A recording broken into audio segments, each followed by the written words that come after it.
बहुत पुराने समय की बात है। एक अत्यंत निर्धन स्त्री ने एक सुंदर पुत्र को जन्म दिया। उस बच्चे के दाएं हाथ पर नीले रंग का एक बड़ा सा दाग था, जिसे गांव के विद्वान पंडितों ने शुभ और भाग्यशाली माना। जन्म के कुछ ही समय बाद गांव के एक प्रतिष्ठित पंडित ने भविष्यवाणी की कि यह बालक जब 14 वर्ष का होगा तब इसका विवाह राज्य की राजकुमारी से होगा। समय बीतता गया। एक दिन उस राज्य का राजा शिकार खेलने निकला और रास्ता भटक कर उसी गांव में पहुंच गया जहां वह बालक जन्मा था। गांव वाले राजा को पहचान नहीं सके, क्योंकि उन्होंने कभी उसे देखा ही नहीं था। बातचीत के दौरान गांव के एक वृद्ध ने राजा से कहा कि हाल ही में गांव में एक विशेष बालक ने जन्म लिया है, जिसके भाग्य में 14 वर्ष की आयु में स्वयं राजकुमारी से विवाह लिखा है। यह सुनकर राजा अत्यंत क्रोधित हो उठा। कुछ ही दिन पहले उसकी महारानी ने एक बेटी को जन्म दिया था। राजा स्वयं घमंडी और कठोर स्वभाव का था। राजा ने सोचा कि क्यों न मैं उस गरीब औरत को कुछ धन देकर उसका बच्चा उससे ले लूं और बच्चे का काम तमाम कर दूं, तो न ही वह भाग्यवान बच्चा रहेगा और न ही मेरी राजकुमारी से विवाह कर पाएगा।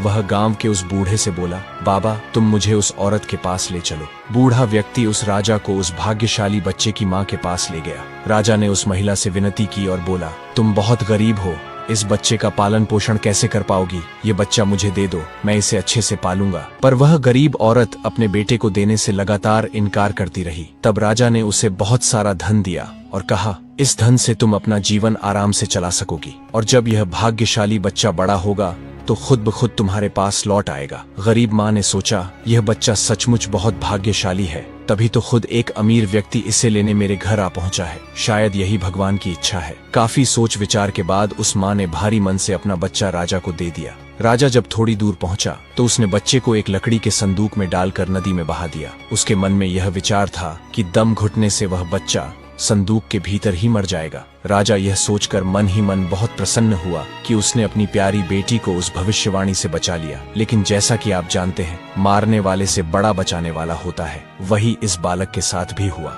वह लकड़ी का संदूक बहते बहते एक पंचक्की के पास जाकर अटक गया। वहां काम करने वाले एक नौकर की नजर उस संदूक पर पड़ी। उसने सोचा कि उसमें जरूर कुछ कीमती चीज होगी। वह पानी में उतरकर उसे बाहर ले आया। जब उसने संदूक खोला तो हैरान रह गया। उसमें एक छोटा बच्चा सो रहा था। नौकर ने सोचा, यह बच्चा मेरे किसी काम का नहीं, क्यों न इसे अपने मालिक के पास ले चलूं? उनकी कोई संतान भी नहीं है, शायद वे इसे अपना लें। ऐसा सोचकर वह मालिक के पास गया। पनचक्की का मालिक उस बच्चे को देखकर बहुत खुश हुआ। उसे लगा जैसे भगवान ने उसकी और उसकी पत्नी की प्रार्थना सुन ली हो। पति पत्नी दोनों ने बहुत प्रेम और स्नेह से उस बच्चे का पालन पोषण शुरू कर दिया। जैसे जैसे वह बालक बड़ा होने लगा, उसके चेहरे की आभा और तेज बढ़ते गए। जो भी उसे देखता बस देखता ही रह जाता। एक दिन भाग्य ने फिर कुछ ऐसा मोड़ लिया कि राजा एक बार फिर उसी बच्चे के पास जा पहुंचा। राजा किसी काम से उसी रास्ते से बाहर जा रहा था जिस रास्ते पर वह पनचक्की थी। तभी रास्ते में अचानक बहुत बड़ा तूफान आ गया, तो राजा को उसी पनचक्की के पास रुकना पड़ा।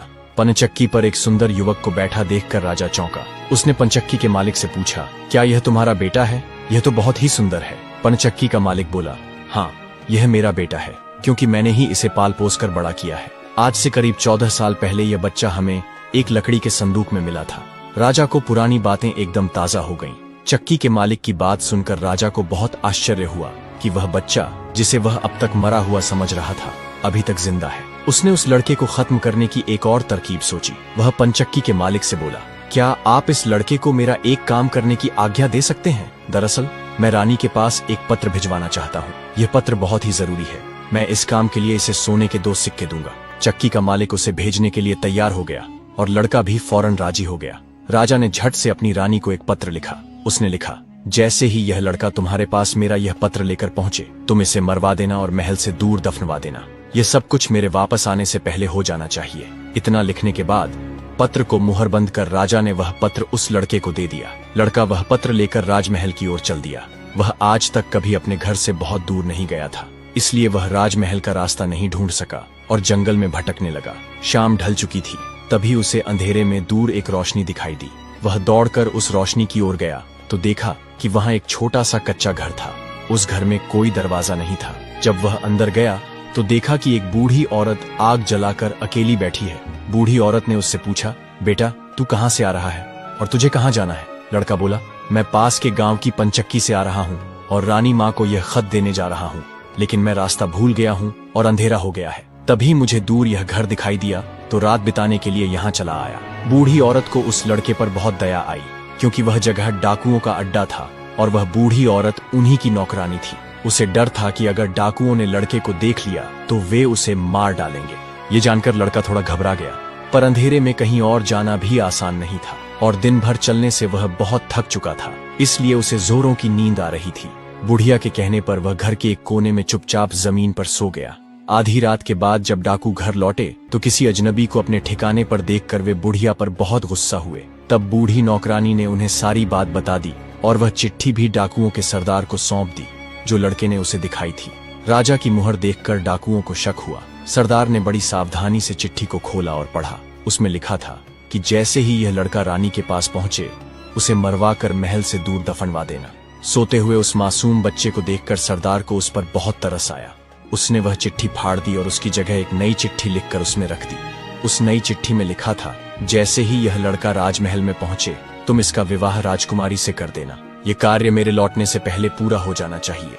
इतना लिखकर सरदार ने वह पत्र उस लड़के के पास में रख दिया और सुबह होने से पहले ही डाकू वहां से चले गए। सुबह जब वह लड़का सोकर उठा तो उस बूढ़ी ने उसे कुछ जलपान कराया। फिर वह लड़का राजमहल की ओर चल पड़ा।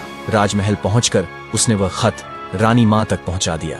रानी ने जब खत पढ़ा तो उसे बड़ा आश्चर्य हुआ कि राजा ने यह कैसी आज्ञा दी है, एक अनजान लड़के से अपनी राजकुमारी का विवाह करने की। रानी ने देखा कि खत पर राजा की साक्षी मोहर लगी हुई थी, इसलिए उसने सोचा कि यह कोई धोखा भी नहीं हो सकता। राजा के वापस आने से पहले ही उसे अपनी बेटी का विवाह इस लड़के से करना था। रानी ने लड़के को अपने पास बुलाया। उसका भोला भाला और सुंदर चेहरा देखकर रानी को वह लड़का बहुत पसंद आया और उसने अगले ही दिन अपनी बेटी का विवाह उससे कर दिया। लड़का राजकुमारी के साथ सुखपूर्वक उस महल में ही रहने लगा। कुछ महीनों बाद राजा वापस अपने राजमहल में आया तो वह उस लड़के के बारे में जानने के लिए बहुत उत्सुक था। उसने महारानी से पूछा, उस खत वाले लड़के का क्या हुआ? महारानी बोली, आपके कहे अनुसार मैंने उस लड़के का विवाह अपनी राजकुमारी से करवा दिया। राजा यह सुनकर बहुत गुस्से में आ गया। जिस बात को वह नहीं होने देना चाहता था आखिर वह हो गई। उसने अपनी पत्नी से वह खत मांगा। राजा ने उसमें उस लड़के से राजकुमारी के विवाह की बात पढ़ी तो निस्तब्ध रह गया। राजा को उस लड़के पर शक हुआ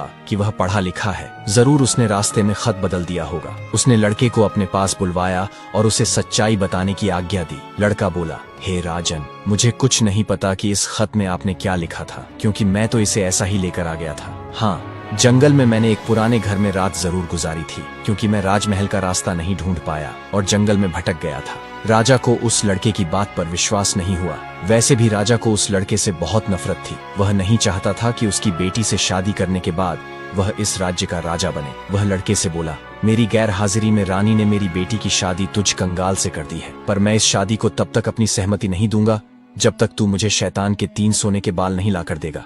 जब तू वो 3 सोने के बाल मुझे देगा तभी सही